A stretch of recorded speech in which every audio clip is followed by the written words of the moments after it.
going on, everyone? My name is Icy, I'm a voice actor for ChatterGames, and welcome to the first devlog on the official ChatterGames YouTube channel. So, it's been around half of a year since ChatterGames' first release, Farmer Fowl's Farmhouse, has dropped. If you played that, you probably heard my voice as Eli Rhodes, and yeah, I was also the one doing the insane Farmer Fowl screeches.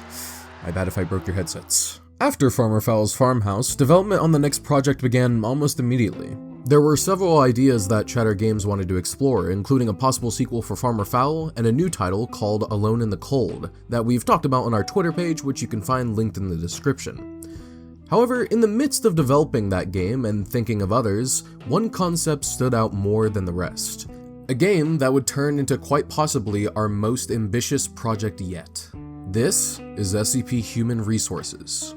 SCP Human Resources has been in development for about 2 months now, but before I go into what the game is actually about, some of you might be asking what exactly is SCP. SCP refers to the SCP Foundation, a fictional organization centered around securing, containing, and protecting the world from anomalous entities and phenomena that defy the laws of reality. These anomalies, known as SCPs, range from strange artifacts to extremely dangerous creatures. The Foundation operates in complete secrecy, using disposable personnel, known as Class D, to test and interact with these anomalies. You can learn more about the Foundation on the official SCP Wiki. The wiki is about 18 years old, telling stories of the craziest and strangest anomalies, something that Dawson, the creator of ChatterGames, has been invested in since he was young. He had always wanted to make an SCP game, but those are difficult. For one, designing gameplay mechanics that make the SCP scary without being flat out unfun to play against is a tough balancing act. Secondly is the story, because in case you don't know, the SCP universe is basically what you make of it. It goes on infinitely with no real canon, so you can pick and choose out of the wiki articles what you like best. It's hard to make something set in stone while also respecting the original articles. Games like SCP Containment Breach, SCP-5K, and SCP Secret Laboratory are great examples of an SCP game done right. So, when the idea of SCP Human Resources came to light, work began immediately, and the game would go through many iterations. The first idea was a story mode Class D simulator. You'd play the life of a death row inmate made test subject, being escorted to different chambers for experimentation on different days. The longer you survived, the harder it got. However, this idea just didn't quite make for a fun experience. It felt too much like keep doing the same thing over and over and over until you die.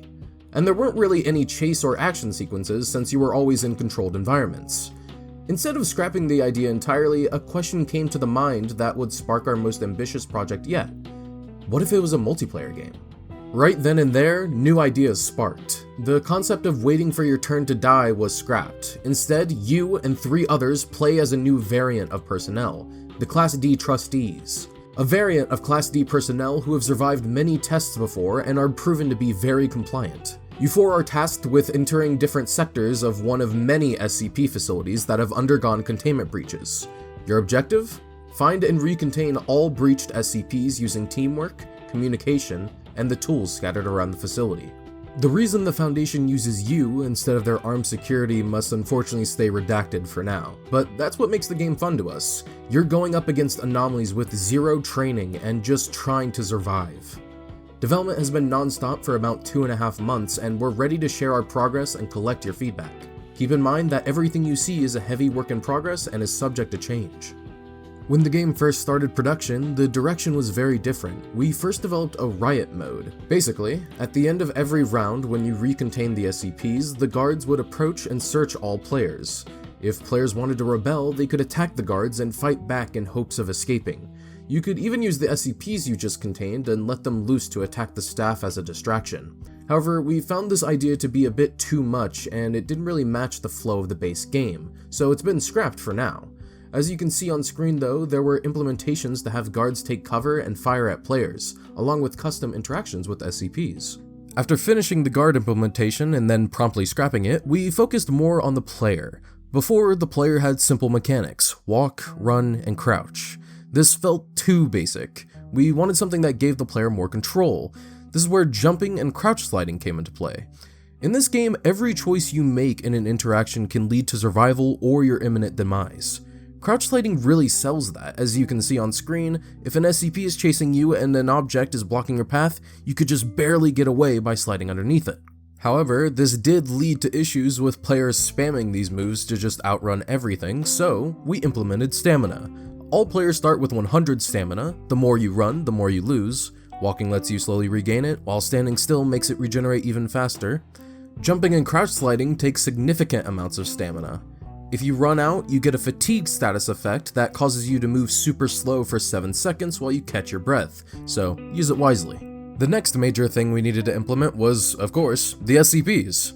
Many of you probably already know the most common ones, even if you aren't an SCP fan. For example, SCP-173, the Sculpture, or sometimes lovingly called the Peanut, SCP-096, the Shy Guy, and SCP-049, the Plague Doctor.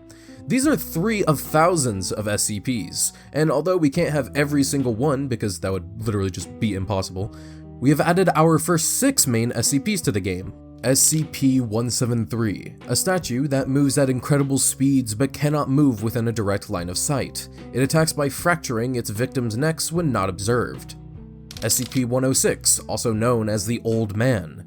This is a highly dangerous humanoid that can pass through solid matter and create corrosive pocket dimensions. SCP-096, a tall, lanky creature usually found crying in its lonesome.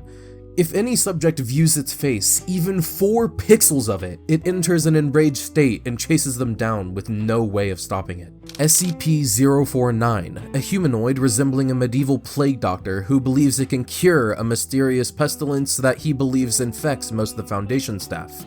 It's unfortunate then that his touch is an instant death, and he will provide surgery on the corpse to reanimate it. SCP-049-2. These are the reanimated corpses brought back by 049 that follow him and attack players on sight. SCP-939. Pack-hunting, dog-like creatures that lack eyes and rely on sound to locate prey. They mimic human voices to lure victims into an ambush. These are the SCPs added so far, but we've noticed that a lot of SCP games fall into the trope of only using these famous ones. That is why SCP Human Resources will introduce at least 20 different SCPs, many of which are more unique with their special abilities, so hopefully the players will have a fresh but familiar experience. We want to showcase how these will work in our game, but we figure that showcasing them in a separate video would be more fitting. The final thing we want to talk about is the level setup. We want players to have a new experience each time they play. We don't want the game to feel repetitive because that's no fun to anybody. To combat this, we have completely randomized the facility generator. In this game, players are told that for the next 10 days they will be brought to different quarantined sections of the facility. To make it feel unique, the level randomly generates every single time it loads. We even went as far as adding vertical layers. There are elevators that take you deeper or higher, as well as specific rooms that lead to different floors. This was extremely hard to implement because we don't want the rooms to feel bland. We want the feeling of going through normal hallways, then suddenly entering a massive containment chamber, a loading bay, or even an auditorium. We want a sense of scale. The system is basically complete and future-proof for when we add our own rooms. All rooms you've seen on screen today are actually from SCP Containment Breach. These will not be used in the public version as we are making our own unique assets. Like we said at the start, everything is subject to change. We are beyond excited to share this game with you all, but there is still a long road ahead before we can get this into your hands. We care about this project and want it to be the very best it can be, which is why we would love to hear your feedback in the comments. This has been a passion project for some time, and we want it to be as perfect as possible on release. There are many things we haven't shown in this devlog, like player health, weapons, keycards, and medkits, but that will all come in future devlogs. In our next devlog, we'll hopefully be showcasing just how the SCPs interact with the players. You can learn more on our Twitter page where we post behind the scenes screenshots.